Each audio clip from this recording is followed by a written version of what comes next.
Welcome to the Sisters in Service podcast. My name is Kat Corchado. I'm a fellow Air Force veteran who, after 20 years of active duty, struggled with transition after leaving service. The Sisters in Service podcast is a platform to include all women veterans, organizations, military spouses, and Blue Star, Gold Star families in talking about the trials and triumphs we face while in service and after service. A new episode will be released every Tuesday, and I hope that you'll take a listen. And if you like it, you'll share, leave me a review, or even let me know what subjects you would like to hear, especially if you're a woman veteran. And so thank you so much for those that have listened in the past. And thank you so much for following me on this journey as I continue with podcasting. Take care. Welcome to another episode of Sisters in Service. I am your host, Kat Corchado. And today I have as my guest, Maura Spence-Carroll. Now, you're probably wondering, why is this person special? Well, here are two reasons. One, she is the reigning Miss Colorado. And number two, if that's not enough, she's also still active duty in the Army. So Maura, welcome to Sisters in Service. We're so happy to have you. Thank you so much for having me. I've been looking forward to this one for a while. So I'm very excited to have a fun conversation with you. Awesome. So first and foremost, you are in the Army, correct? Yes.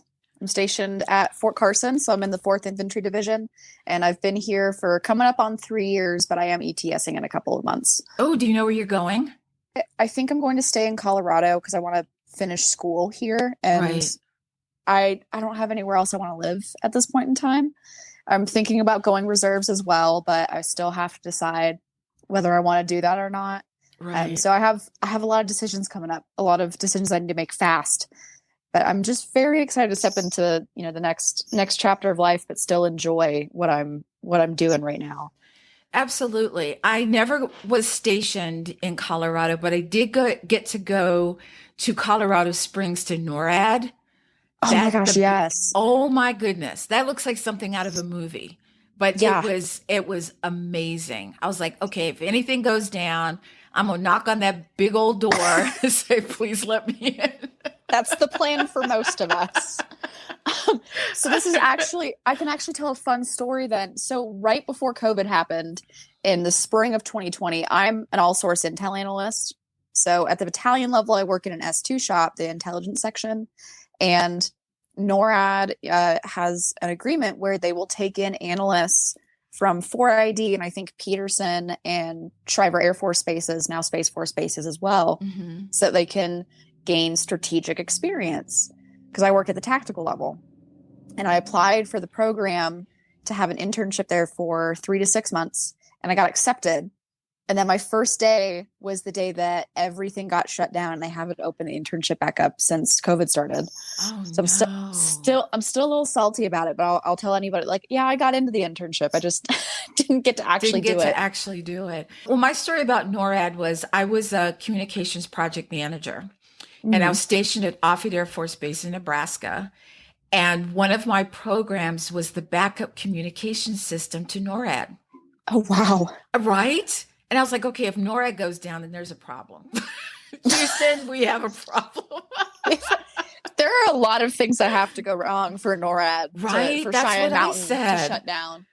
I did have a friend once who, bless his heart, he and his wife were driving around base, and it was a really foggy, kind of overcast day, and so it was covering up all the lights and things that are on the mountain.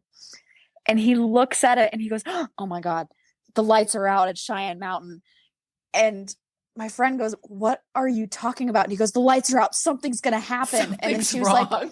Yeah. And then she pointed out "Hey, it's cloudy." And he was like, "Oh, that's a great point." Oops. But also I like the implication that our first sign that something bad is happening is just that the lights are out and we get no other notification. Well, at least the one thing I can say about people who are active duty or, are now a veteran, we're very aware when something's not right. You know what I mean? Yes. We're like, hey, did you hear that noise? What was that? We're not going to go out and look, mind you. We just want to know what's going on. We're not the first one to say, let me go outside and check. No, that's not good. No, because that's not a survival skill.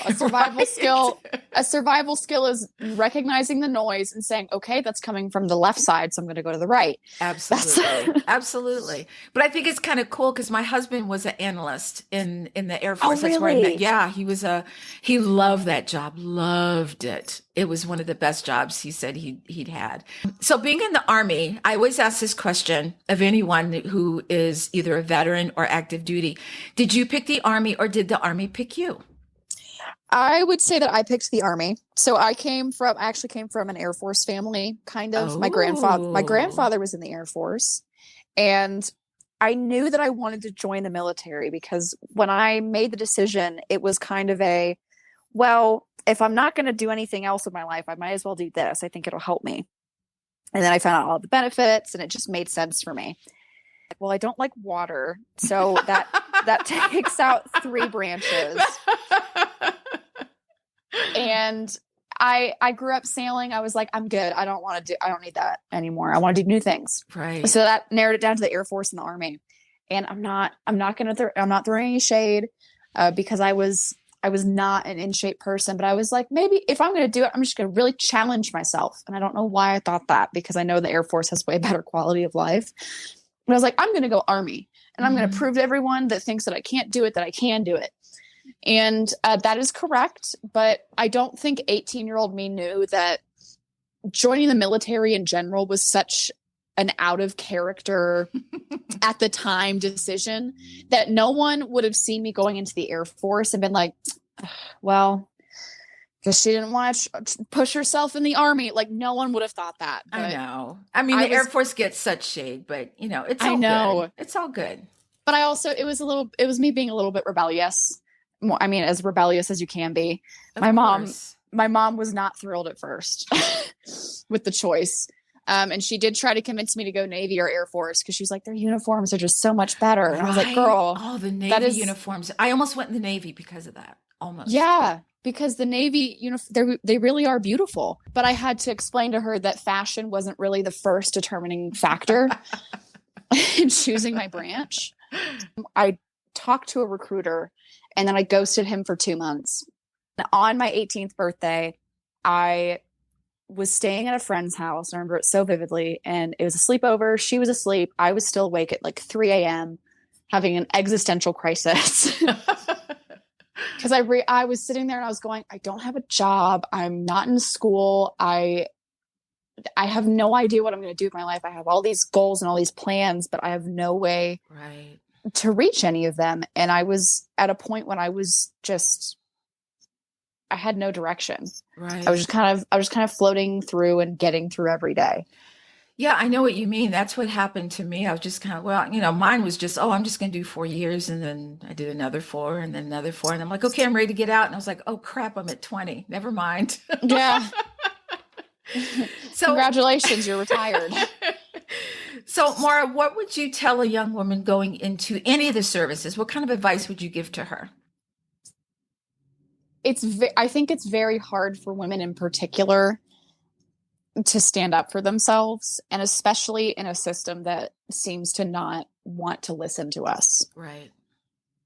So find the people who do listen to you, find the people who do support you, and then speak up when things aren't right. Talk to them, do what you can. Because I have been very lucky in that I have been in an insanely supportive chain of command, whether it comes to, Miss America or just my day-to-day job. I know I lucked out with that. I've also had friends who did not luck out and who had to speak up for themselves because no one else would. And it's scary and it's difficult, but you also have the opportunity to move the culture forward for other women who come after you. Yeah. I think when I look back at my career compared to what some of the women are going through right now, and keep in mind, we weren't as advanced then as we are now. I was very, very very lucky because I had some very, very supportive people. Mm-hmm. And so when the whole Me Too movement came out and all these things that are happening to women in the military, my husband turned to me and he said, has anything like this ever happened to you? And I said, no. I feel like I was very lucky in that sense. My second question to you is, how did you get into pageants? So remember how I said that I was the least likely person to join the military? Yes. Yeah. The pageant world came first. So I started competing in the Miss America's Outstanding Teen organization when I was 13. Mm-hmm. And I was just this cute little bubbly, like, I'm so excited to be here. I had undiagnosed ADHD and I was in choir and I was like, I'm going to have a great time. And I did. I made some of my best friends competing as a teen. It's friends that came to Miss America to watch me compete, after 9 years of friendship. Mm-hmm. And I just loved the organization. And I dreamed, of course, of going to Miss America one day. And so I put a lot of energy into that. I kept competing. I kept coming back. I felt like I could make it there one day, but at the same time, I was like, well, it's not going to happen to me. Like, that doesn't happen. That happens to other people, but the accomplishment isn't going to happen to me. And I don't know why I say it like that, happening to me instead of, me doing it. My teenage years were pretty strange. So in 2015, it was my third year getting ready for Miss Texas Outstanding Teen. And my sister dies. Oh, sorry. In April of 2015. I went on to compete at Miss Texas Outstanding Teen. I was top 12. And then I fully had to address the fact that my sister was gone and I would have to live with that for the rest of my life. And I kept on, I competed for another year. And then in May of 2016, my grandfather passes away. And we were very, very close. I mean, he was my father figure. And so then I was like, you know what? I'm not going to compete anymore. I think I'm just kind of done with it. And I assumed that was that. I said, maybe I'll compete in the future when I'm a Miss, but I just can't do this right now. I need to focus on my family and healing. And that, of course, did not help I feel directionless, this thing that I've been chasing for all these years. I've had to kind of set aside for a moment. And then I enlisted in 2018, February 2nd, 2018 was when I officially rose my right hand. I was supposed to ship out in September and I was all excited. And all of a sudden my mom messages me and she says, hey, there's a local pageant happening a month before you ship out. Do you think you might want to compete? And I knew I wanted to compete as a Miss. I was 18 now. So I was like, you know what? Yeah, let's go for it. Thinking that I would just gain some experience, you get a scholarship and then that would package the year off nicely. I would go to boot camp and then I would also go to AIT after that. And that would take another, 6 to 8 months.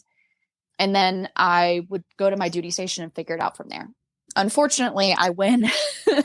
I win not expecting to. It turned out to be a very fortunate thing. So I was Miss Cop-L 2019. A month later, I went to basic and I tried to keep it a secret. I tried not to tell anyone about the Miss America thing, but what I've learned about myself is that I'm very bad at keeping a low profile no matter how hard I try. But guess what? Oh, oops. Never mind. Yeah. It's not the best habit. So during basic, we had like this opportunity to get our level 1 certification in combatives before it was a typical thing. Mm-hmm. And the drill sergeants made it clear. They said, you're going to have to really stay on top of your stuff. We're going to be watching you more carefully because we don't want to send someone who's a dirtbag to get this honor because it's promotion points and it goes on your ERB and stuff like this. Right. So I was just like, oh God, what have I done? And then I told my friends that I was close with about the fact that, I'm going to be going to Miss Texas later this year. It was a non-negotiable part of my identity. Mm-hmm. And at the time it was like, oh, this is so embarrassing. Like I didn't want anyone to know, but I've grown to appreciate the fact that I was in a space where no one expected me to hide that aspect of myself. Right. And no one devalued the things that I was doing otherwise, just because I said, I want to be a U.S. Army soldier and I want to be Miss America one day. No one judged me. That was really good. But then was that the stepping stone to going to Miss America, or were there other pageants in between those two? No, so that was it. So I went. These are all in the Miss America organization. So I went to Miss Texas in 2019. I managed to get leave from AIT because I was a holdover waiting for my security clearance. I went to Miss Texas. I won a college interview, which was $1,000 scholarship. And I was like, cool, okay. Found out I was getting stationed in Colorado, which I had told my mom was the only state that I would compete in. Because I was like, well, it doesn't make sense for me to compete in Texas when I don't live there. Right. And I'm not moving back there. And it just felt like a lot of things falling into place exactly the way that I wanted them to, for me to feel comfortable pushing myself like that. It was timing. Timing is always important. Yes. It was. And I got to my unit. I was in my S2 section. And I remember Captain McLaughlin, who was my first OIC, we started talking about plans for the future. And I was like, oh, I have a 10-year plan. Don't worry. And I grabbed it and I showed him. And I was like, very matter of fact, I said, at some point in here, I'm going to win Miss Colorado and I'm going to go to Miss America. And then after that, I'm going to go finish my bachelor's and I'm going to go to law school. And I was a 19-year-old kid. So you can imagine kind of being like, oh, haha. Okay, cool. Oh, how cute. And then, yeah. To this day, he still says that I scare him because I walked in, I was like, oh, I'm going to do these things. And it's like, oh, okay. And then at 21, I win Miss Colorado. And it's like, oh, wait, no, you're actually sticking to the plan you wrote out very precisely. It was a funny experience. But the reason I was able to do that in the first place was because my command was really supportive. Yes. And not just supportive of me as a soldier, but they were supportive of the things I wanted to do outside of the Army. Yeah, that was the question I was going to ask you, is how supportive your command was. It sounds like they were very supportive. When you're competing, whether it's in pageants or I was an athlete. So when you go into a competition, do you go into it for you being in pageants? Did you go into the Miss USA saying, I'm competing, I'm walking away with this trophy? Or were you like, well, let me just see what happens and get some experience and some exposure? Or did you say, no, this is mine, y'all? So not that you said that to anybody, but you know what I mean? No, it's a very different mindset as well at Miss Colorado versus at Miss America, because Miss America is very random, and that there are 51 women who are just as talented and well-spoken and beautiful as you are. And you're putting all of us into a room. So we became fast friends. But at Miss Colorado, that was the first time that I really feel like I was competitive, not in like I'm not going to talk to anyone kind of way, but just in the sense that I had prepared myself so fully that I wasn't going to let myself get distracted. So I was still friendly. I still made a lot of friends. I still had a good time. But when it was time to get the work done, then it was time to get the work done. And whether that was in the interview room or walking on stage before I performed, or, even in rehearsals, it's like, okay, got to pay attention, got to make sure it's right. That's just, I don't even know how to explain it. It's just what you do. You perform. That's what you do. Yeah. That's what athletes do. You perform. How difficult is it to balance both worlds? Balance the Miss Colorado with your active duties? So one of the things I'm most thankful for is the fact that Miss Colorado is not a full-time job the way it is in other states. I mean, Lauren Bradford, or Miss Alabama, that is a full-time job. She's constantly doing things, and that's what's expected of it. But as Miss Colorado, one, we're not the South. We're not a pageant state. And two, my work comes first. So if I have an obligation that I absolutely can't miss, a field training, anything like that, then that does come first. And thankfully, my people on the Miss Colorado board are all like, we love our soldier. Do what you need to. And at the same time, my command is willing to give me that flexibility. If I say like, hey, I have a really big event that I'm supposed to appear at and I'm going to speak for, I'm going to be a keynote speaker. Can I leave an hour or two early on Friday? They usually say like, yeah, of course, like go do what you need to. Wow. That's as long as your work is done. That just takes a huge weight off of you. I didn't compete in 2020 and I wasn't going to. One, I wasn't emotionally ready. I don't think. I was like, I'm not going to compete until I'm ready to be Miss Colorado. And two, I wanted to build rapport with my unit. I wanted them to understand that I'm a hard worker. I get my stuff done. I know what I'm doing. I know what I'm talking about. But I'm also going to do things outside of the office or the battalion or just, my Army job, because I have other things that I want to accomplish. And you guys can either get on board with it or not. I'll work around the schedule and the schedule and responsibilities that I have best I can. Right. And thankfully they were willing to give me that grace and say, every once, it's not all the time, but every once in a while, like, okay, yeah, you can go and do that. Or I went TDY for Miss America, little things like that just help me do everything that I'm trying to do right now. Right. Because you hold everything down. It's like when you do your job and you do it well, they don't have a problem with saying, yeah, go do what you got to do. Now, if you exactly. If you were a slacker, then they might say, I don't know. Yeah. That's a big part of it too, is that I wanted them to understand, like, this isn't me just trying to get out of things. Right. Because I value doing good work and I value being a good, hard worker. And I never wanted them to think that I was trying to get special treatment. I wanted them to understand that this is just something that I'm very passionate about. And I also thought that it could help people. I mean, I talk about suicide prevention and the ways that improving soldiers' quality of life can help prevent suicide and the ways that we support them. And all of those are important things to our military, not only today, but it's going to be in the future. And that's a great segue, because I was going to ask you about being an advocate for mental health care and suicide prevention. Why is that so important to you? So there's two sides of it. The one side is that I have gone through the Army behavioral health system, and that's how I got my ADHD diagnosis. I have a therapist. I take medication every day. So suicide is preventable. We know that. And we can prevent people from dying by suicide by ensuring that they are supported by their community. And that includes at work, at home, doing things. I mean, having hobbies, having good behavioral health care. And that includes not having a 6 to 8 week waiting period for a first appointment. Right.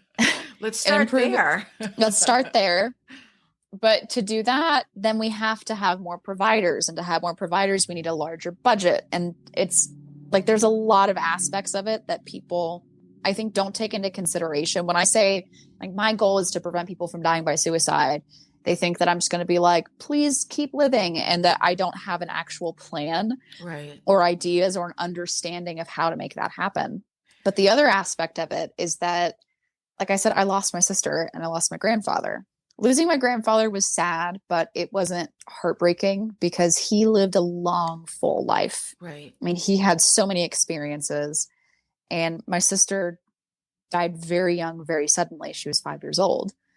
And that grief never leaves you. No, it never does. So it never does. And so I realized that through suicide prevention, I could not only hopefully help people from feeling like that is their only option or like that is going to be the only escape they have, but also help their loved ones not have to experience this lifelong grief. Right. So for someone who has a family member, they know something's wrong, they're just not sure what are some of the signs that family members can look out for? It can be difficult because, again, I have chronic depression. So I have periods where I do pull away from people and I just go quiet. But things to look out for include if someone is pulling away, they aren't communicating as much, they aren't going out as much. And I don't mean like going out and partying. I mean, they don't have the energy to do things. If you notice that they aren't taking care of themselves as much, I would say that social media is a big indicator as well. I pay attention a lot to the things that my friends post, and even if it's a good thing, sometimes you can be like, hey, you doing all right? The most important part of it is understanding the relationship you have with someone. And when they deviate from those patterns, that is a warning sign. Right. And it's also important to recognize that some people are very good at hiding that they're struggling.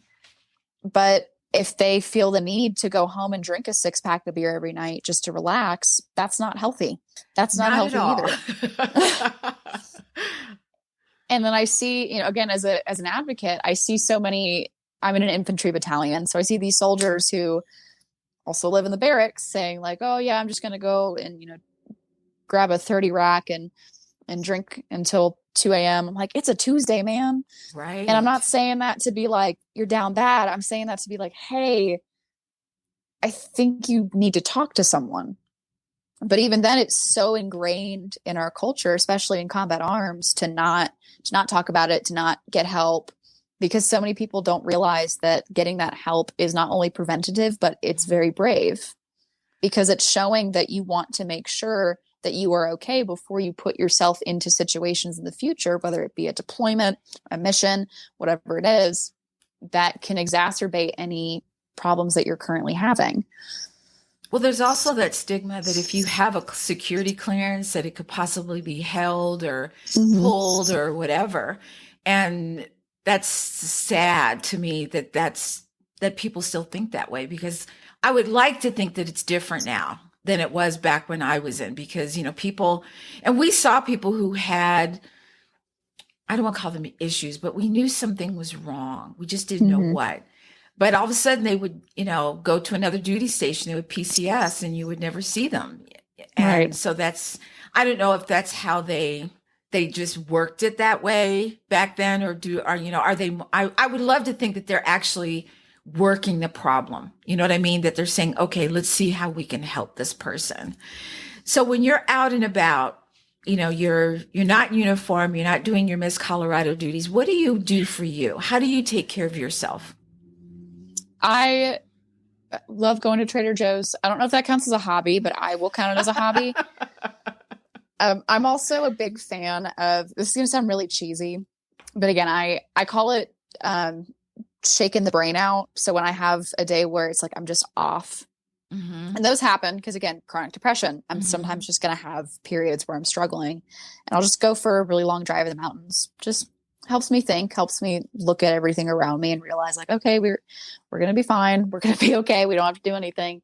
We're just going to look at this tree and enjoy this beautiful Colorado weather that we're having. Right. I'm also big into crocheting, which is not a cool, sexy hobby. I love crocheting. I still have bins and bins of like yarn that I can't get rid of. Yeah.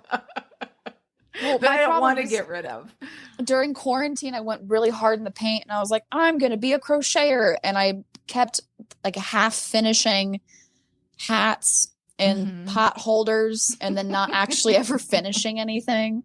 I think there's something very soothing about just, especially when you get past the trying to learn a new stitch. Once you get going and and it's flowing, and it's like you really don't think about anything else. You're just doing that. Yeah. I think it's very cool. I think it's cool anyway. Well, I agree, but my friends don't. So I will say I love crocheting. Maybe I'll finally finish the blanket I've been working on for 2 years. I'm only I think 20 rows in, so I've got a while to go. But that's fine. I got a while. Well, Maura, where can people find you if they want to, get you for a speaking engagement, or they have a question to ask you, maybe about being an advocate for mental health or whatever? Where can they find you? Oh my gosh. Well, if anyone is interested in having me speak at an event, which I love doing, or just appearing, I love meeting people. Half of my job as Miss Colorado is doing the politician thing and shaking hands and kissing babies. But I love babies, so it's fine.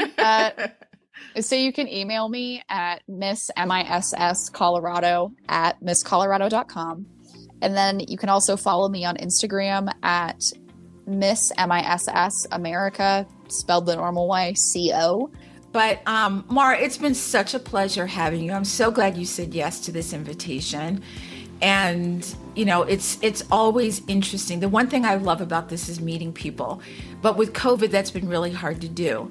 So between, doing this and meeting people and, doing Zoom, I never get tired of Zoom because I get to see people, I get to see their faces, and I get to talk to them. So, I'm just one of those weirdos that I never have Zoom fatigue or any other fatigue. But it's been such a pleasure having you on. Keep us updated on what you're what you're doing in Colorado, and, how we can help. But for everyone else, for my listeners, my sisters in service, thank you so much for listening. As always, please take care of each other, stay safe, and until next time.